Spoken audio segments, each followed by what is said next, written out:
Ginoo. Aron na siya pagkapapasok sa tukma ang panahon. Sa paglabas, aron na presensya sa Dios, moabot kanimo mga igsoon. Moabot kanimo kanato tanan. Wala kayong pangita sila mga igsoon. At ang pangayo na Ginoo pagpasahilo niya. Wala ilay pangayo ang pasahilo ang Ginoo. Ayaw pa kayo sa pastor? Ayaw pa kayo sa pare? Ayaw pa kayo sa ministro? Apa sa Ginoo mga igsoon? Kaya ano? Sila ay manluluwas. Pero mga tao pa kayo ang mayroon. Sige. Kumpisal sa iyong kasala. Ang nakamangayo. Atos Ginoo dito. Ito na sila dito magkaluwas. Wala yung tao na magkaluwas-gawas sa Ginoo. Wala yung ngayon. Wala may igsoon. Ano kita maluwas?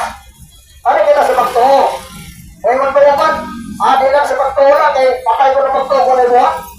Kaya namin ko yung kabuhat o pagtuho ng igsoon ng atos kawasan. Kanang nga buhat niya. Pagtuho niya buhat. Nindot na may igsoon. Kung ang kabutuho ka luwas ka, magbuhat. Kaya ka ng buhat. Riwan ka na sa Ginoo. Dili ka na nga pangatlo ka na sa kaluwasan.